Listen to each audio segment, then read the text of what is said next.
Bonsoir les amis, j'espère que vous allez bien. Oui, j'ai décidé de me faire une petite coquetterie en laissant pousser ma barbe, on verra bien ce que ça fait. On peut travailler sérieusement tout en se prenant pas au sérieux. Je tenais à vous remercier en tout cas de nouveaux abonnés. Il y en a eu plus que quarantaine là depuis quelques temps. Et effectivement, donc, on ne peut pas dire qu'il y ait, s'il y a quand même des nouvelles intéressantes. Simplement, je tenais d'abord à faire un coup de gueule. Pas contre vous, évidemment. Sinon, je ne vous donnerai pas d'informations. En fait, je n'avais pas parlé jusqu'à présent parce que j'attendais en fait la conclusion. La conclusion, en fait, elle est là, elle est comment dirais-je, palpable. Hein. Beaucoup de problèmes depuis le mois de janvier. Donc, après la vidéo de Mike Borowski, je voulais pousser un coup de gueule parce qu'en fait, en étant trop transparent, en fait, je me suis rendu compte que j'avais mis en difficulté un certain nombre de personnes et je le regrette parce que c'était pas le but. Et ça montre à quel point ce pouvoir est totalement sans tête et que la justice ne sait plus quoi faire à part mentir, ensuite euh, délester, faire des choses qui sont incompréhensibles pour le commun des mortels. Mais eux ont bien compris qu'ils n'ont plus le choix que de continuer dans leur course au mensonge et surtout, j'allais dire, à la revendication de faits concrets. Quand je dis la revendication, c'est que j'ai été, d'ailleurs je pense que ça sera certainement une prochaine plainte qui sera faite, je ne dirai pas où, mais pour persécution, euh, parce que ça ne peut plus durer, ça ne peut plus durer. J'ai parlé de deux choses. J'ai parlé d'une amie qu'ils ont bien entendu identifiée, qui a eu juste derrière un référé. Cette amie se bat. D'ailleurs, ça sera la prochaine grosse affaire aussi au Luxembourg. Et je pense que le Luxembourg vient de terminer son cycle où en fait on ne révélait rien, on ne disait rien. C'était un petit pays, alors tout le monde s'accordait et puis on comptait les points d'un côté ou de l'autre. Ça, c'est terminé parce qu'en fait, il y a de plus en plus de gens qui viennent et qui repartent. Ils ont tout fait hein, pour me garder. D'ailleurs, je vous dirai après ce qu'ils ont encore fait dernièrement. Et là, ça peut plus durer comme ça. Donc, on va saisir les autorités concernées. Pas chez eux. J'espère qu'ils mettront en cause des juges. Je vous le dis comme je le pense parce que ça ne peut plus durer. J'espère qu'ils mettront vraiment en cause des juges parce que là, ça commence à bien faire. Ainsi que des procureurs d'ailleurs. Aussi bien M. Paul Freising que le dernier, je ne sais pas comment il s'appelle. Pas d'importance, de toute façon, c'est les mêmes. C'est le même gratin. Donc il a enlevé la plainte, il a tout simplement menacé encore une fois à propos d'une plainte qui aurait été faite en 2020 et pour laquelle j'aurais donc défloré des données privées. Alors je veux dire, dans le cadre d'une affaire criminelle, c'est une affaire criminelle.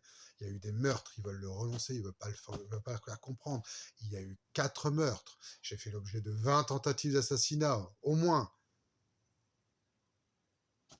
Donc ils arrêtent de faire croire qu'il n'y a rien, pas de détournement, il n'y a pas de meurtre. Non, ils veulent encore me buter, encore plus ailleurs aujourd'hui. Parce qu'en réalité, aujourd'hui, ils ne savent plus quoi faire. Ils ne veulent pas payer, mais ils savent que je vais continuer. Donc c'est très grave. Donc c'est très grave.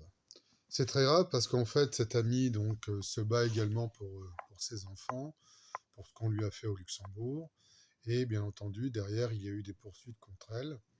J'avais parlé donc d'un fameux psychiatre qui n'est pas fameux, qui n'est même pas agréé, mais qui fait des rapports faux, hein, des faux certificats. Donc ce psy doit être poursuivi, mais en fait c'est la justice qui le prend quand il y a des coups foireux. Je vous réserve prochainement le mail que j'ai envoyé à Xavier Bettel. Je vous garantis que c'est du pur jus. Ça sera très très intéressant, très intéressant. Je sais pas, je vous mets en haleine, hein, c'est parce que j'ai pas le temps. J'ai vraiment pas le temps. Là, vous voyez, j'avais pas l'intention de faire une vidéo, puis après j'ai dit, ouais, ça fait un petit moment que je vous ai pas parlé, et je voulais quand même vous indiquer un certain nombre de choses. Donc, premièrement, suite à la vidéo de Mike, j'ai mon ami qui s'est fait ennuyer et je le regrette. Là aussi, ce sera une affaire qui sortira, qui sera encore une fois pas reluisante pour le Luxembourg.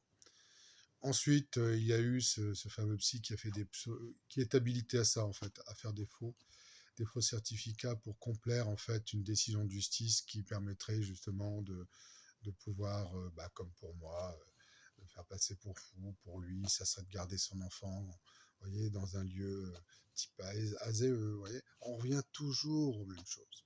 Toujours aux mêmes choses. Et puis, j'ai été donc menacé, encore une nouvelle fois, par le procureur de l'État, dont je ne mets pas son nom parce que ça ne m'intéresse pas, qui m'a fait un avertissement en me disant que la prochaine fois, il prenait un juge d'instruction, mais qu'il le fasse. Bon sang, j'attends que ça. Mais faites-le, monsieur, mais faites-le. Vous faites déjà l'objet d'une plainte, pas dans votre pays de merde, hein. Non, non, vous faites déjà l'objet d'une plainte. Voilà, vous le savez maintenant. Voilà, je vous le dis. Donc, un avertissement parce que j'aurais donné, donc comme je le disais tout à l'heure, des données privées. Alors, en criminel, on peut tout donner à partir du moment où ça sert la cause. Ça sert à, bien entendu, étayer l'assassinat. Parce qu'il n'y a que des assassinats. C'est bien criminel. C'est pas criminel en sens de fraude. Aujourd'hui, criminel, on l'entend partout. Alors oui, c'est criminel parce que il y a eu des assassinats. Oui, c'est criminel parce que il y a eu des faux certificats. Oui, c'est criminel parce qu'il y a eu des détournements avec la complicité de la banque Sporkes au Luxembourg. Oui, c'est criminel parce que bien entendu, derrière, ils ont assassiné d'autres personnes en collatéral pour essayer de m'assassiner. Oui, c'est criminel parce que je fais toujours l'objet donc d'accidents qui n'en sont pas. Oui, c'est criminel parce que ces gens-là n'ont rien fait pour que ça s'arrête. Et surtout, en réalité, les complices sont les propres magistrats. Oui, c'est criminel parce qu'en réalité, quand vous avez des gens qui ne sont ni sanctionnés pour leurs assassinats, ni sanctionnés pour leur vol, ni sanctionnés, j'allais dire, pour leur comportement, c'est-à-dire que c'était pas seulement à un moment, c'est continuellement. Alors c'est criminel, bien sûr. Je reviens sur cette affaire. Après le 25, je me suis présenté tout seul. La juge a découvert qu'il y avait eu un document montrant qu'en réalité, je ne m'étais pas constitué comme avocat, mais bien comme co-créancier depuis le début. Simplement, c'est moi qui ai écrit les plaintes. Parce qu'à l'époque, tout simplement, j'ai voulu montrer qu'on faisait l'objet d'actes criminels et que, bien entendu, il y avait eu des détournements. Et je l'ai fait dès que mes plaintes n'ont abouti à rien. Tout comme d'ailleurs celle qui était en cours, qu'il a une nouvelle fois classée. Donc, qu'est-ce que vous voulez attendre de ce pays de merde? Qu'est-ce que vous voulez attendre de ce pays? Au cœur du Luxembourg, on a une véritable, excusez-moi pour les Africains, mais un véritable État bananier, digne d'un État africain. Et encore, je ne suis même pas certain qu'aujourd'hui, ça existe encore en Afrique. Alors, je vais vous raconter, parce que c'est très très grave. En réalité, donc, le 30 janvier, je me suis présenté. Il découvre qu'il y avait un document qui avait été remis au juge d'instruction. Je n'avais pas mis le dernier document, j'avais montré qu'en réalité, il y avait toujours plus, et que mon ami, d'ailleurs, avait également donc demandé à ce que je puisse bénéficier d'argent supplémentaire pour pouvoir prendre des avocats. Il y en avait déjà eu 4 auxquels ils ont, pour certains, répondu, pour d'autres pas. Toujours d'ailleurs avec des faux mensongers et une diffamation. Je vais parler de Jean-Paul Frézy. Mais le dernier, c'est pas mieux. Hein. Donc, quand la juge a vu ça, elle dit on va remettre à 15 jours. Envoyez-moi les documents. Les documents, ils étaient en fait à la chambre du conseil. Elle aurait dû aussi les regarder. Je les ai renvoyés par mail à Nathalie Duchère, qui a bien reçu tous les mails. Comme quoi, j'avais toutes les créances, qu'il y avait eu beaucoup de créances, puisqu'au fur et à mesure que je perdais quelque chose, ou que j'attendais, ou que j'avais réussi à quelque chose, mon ami m'en donnait toujours plus. Et ça servait à rien, parce qu'en fait, il ne se passait rien si je ne faisais pas mes plaintes. Donc, je devais être convoqué, je ne serai jamais reconvoqué au 15 février. Et ils jugeront de l'irrecevabilité, au motif que je me suis constitué comme avocat. Mais ils se foutent de ma gueule ou quoi? Ils ont reçu 3 CD. 2 CD ou 3 CD. Dans ces CD, il y avait quoi? Il y avait mes plaintes, il y avait les sessions, il y avait même des enregistrements qui garantissaient les sessions. Pour moi, hein, pas pour Tartampion. Donc, ils peuvent pas dire que c'est pour un tiers. Ils peuvent pas dire que j'ai fait ça pour un tiers. Je l'ai fait comme co-créancier, bien entendu, de ce qu'on devait recevoir. Mon ami Francis et moi-même. Et là, c'est technique, mais c'est rien d'incompréhensible, hein. Si vous suivez ma chaîne, vous devez savoir que j'essaye aussi de vous dire ce qui est légal, ce qui ne l'est pas. Et ce qui n'est pas légal, c'est de juger a priori l'irrecevabilité, sachant que dans ma constitution en tant que partie civile, que je vais également mettre en ligne, c'est très clair. Les pages 17 disent bien, il y a eu, alors je me suis trompé sur les dates, c'est vrai. C'est vrai que François Huselniger n'a pas été assassiné en juillet 2010, comme mon ami l'a dit. Alors, est-ce qu'il s'est trompé? Est-ce qu'il a voulu me faire patienter? Peu importe. Il est mort, assassiné. Hein. Il s'est pas pris un coup de carabine comme ça en disant bah tiens, je montais dans le bureau puis je me mettre un coup de carabine, sachant qu'il venait de prendre 2 témoins pour faire donc son testament avec son épouse et sachant qu'ils attendaient encore l'annexe qui devait donc représenter tout l'actif de ce couple. Et c'est cette annexe qu'on n'a pas eue. C'est d'ailleurs pour ça qu'on découvrira qu'en 2013, par le procureur général, que cet actif, n'est pas de 35 millions, mais bien de 125 millions d'euros. C'est le procureur général, c'est pas Tartampion. Et là, pareil, le CRF, il trouve rien. Alors le CRF, c'est qui? C'est le Centre de recherche financier. Non, il n'y a pas eu de dissolution. Vous voyez? Donc le CRF était sous le procureur général, il l'est plus, mais enfin, il n'est pas plus indépendant aujourd'hui. Pour vous dire, on est dans une mafia innommable. Je continue. Donc, ils ont jugé l'irrecevabilité. Pour éteindre le dernier palier, hein, parce qu'on m'aurait reproché encore de ne pas être allé en cassation, j'ai voulu prendre un avocat. Et là, toujours la même chose. L'ordre des avocats n'a pas voulu me fournir d'avocat. Parce que j'en avais atteint suffisamment. Alors, je ne vais pas prendre les noms parce que je ne vais pas encore remettre sur la table, c'est entre leurs mains, là, maintenant. D'accord? Mais la dernière que je vais prendre, par exemple, Niki Stoffel, Véronique Stoffel, est avocate, elle prend donc mon affaire, en la connaissant forcément, hein, elle l'a pas pris par hasard. Et je m'aperçois, moi, au mois de janvier, en cherchant, que cette dame avait pour employeur le fils du grand-duc, c'est-à-dire qu'elle est au Conseil d'État. Elle n'y voit aucun conflit d'intérêt. Mais c'est quoi ce pays? À qui on peut faire gober ça? Mais c'est... Enfin, on est vraiment dans le népotisme. Vous savez, à un moment donné, il y avait je reviens à l'Afrique, excusez-moi, je n'ai rien contre l'Afrique, au contraire, j'adore. Mais c'était un peu ça, quoi. On nommait des ministres, ils savaient même pas de quoi il était ministre. Vous êtes ministre de quoi? Je sais pas. Voilà, c'est à peu près ça. On tourne en rond, on prend les gens qui sont pas trop mal, qui sont capables de pouvoir négocier des choses, hein, toujours en vue de rendre les services, hein, bien sûr. Et donc, après Niki Stoffel, n'ai pas eu d'avocat. C'est d'ailleurs pour ça que je demandais à reprendre éventuellement d'une date extérieure.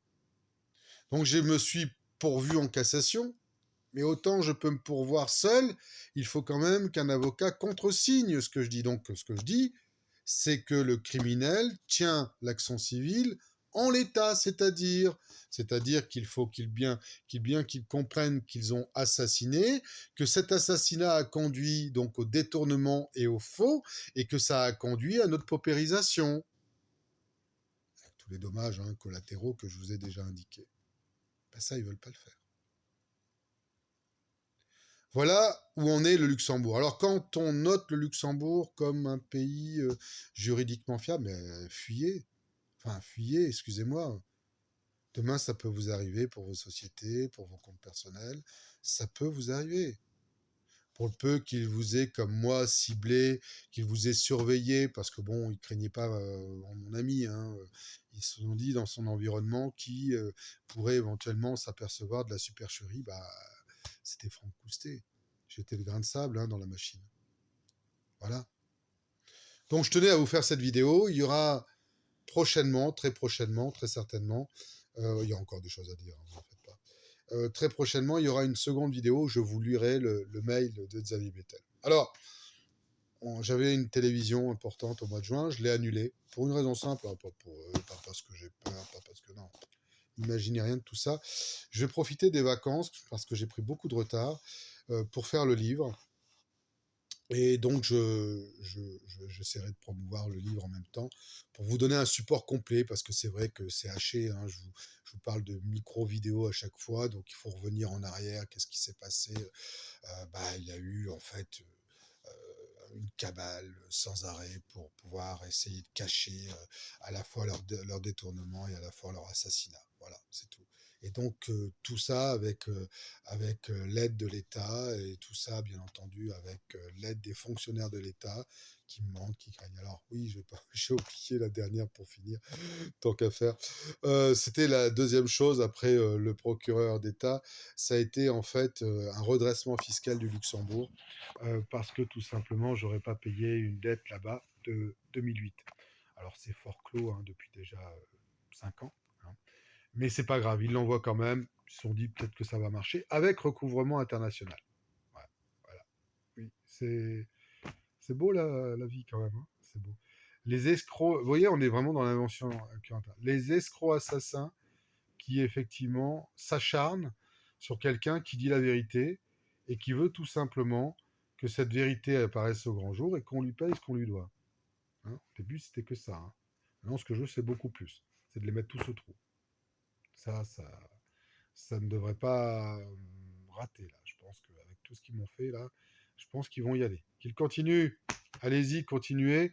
Il en manque encore. Oh non, je pense qu'il y en a suffisamment. Hein. Je pense qu'il y en a suffisamment, mais s'il y en a encore, là, ça va mal se passer. Je vous assure. Alors, pour l'instant, bien sûr, je m'adresse à eux parce que vous savez, c'est eux les premiers qui regardent. Ils se disent quelle est la température de Franck Coustet, quel est son tempérament, qu'est-ce qu'il va faire. Donc maintenant, je ne parlerai plus de ce que je fais, hein, forcément, vous comprenez bien. Je vous donnerai dans les grandes lignes. Mais je vais vous lire quand même le mail la semaine prochaine, si je peux avant. Mais le mail à Xavier Bettel qui m'a bien entendu pas répondu. Pourtant, ce mail est très grave. Alors, il y a déjà des députés, hein, des eurodéputés d'ailleurs, qui sont au courant. Il y a la presse qui est au courant. Je fais ce que je dis et je dis ce que je fais, hein, d'accord. Donc, il y a déjà la presse, mais ça n'a pas beaucoup bougé au Luxembourg pour l'instant. Pour l'instant. Voilà. Donc, je voulais simplement que vous le sachiez. Je vous souhaite une bonne soirée. Je vous dis à très bientôt pour la lecture du mail à Monsieur Xavier Bettel. D'autant plus que c'est bientôt des élections. En octobre prochain, il y a un nouveau Premier ministre, peut-être. En tout cas, il y aura de nouveaux députés, de nouvelles têtes, peut-être aussi, parce que c'est toujours les mêmes en fait qui reviennent. Hein. On fait croire que c'est comme chez nous, d'ailleurs, on fait croire que c'est très démocratique, ça n'est pas du tout. Mais en tout cas, ce que je peux vous dire, c'est qu'il va y avoir certainement des élections et ça peut être une occasion de pouvoir changer les gens en place parce que Monsieur Xavier Bettel, hein, comme je l'ai déjà dit, je ne sais pas si quand même cette affaire, vous la connaissez pas déjà depuis longtemps, non? On va en parler la prochaine fois. Je vous souhaite à tous une excellente soirée et je vous dis à très bientôt.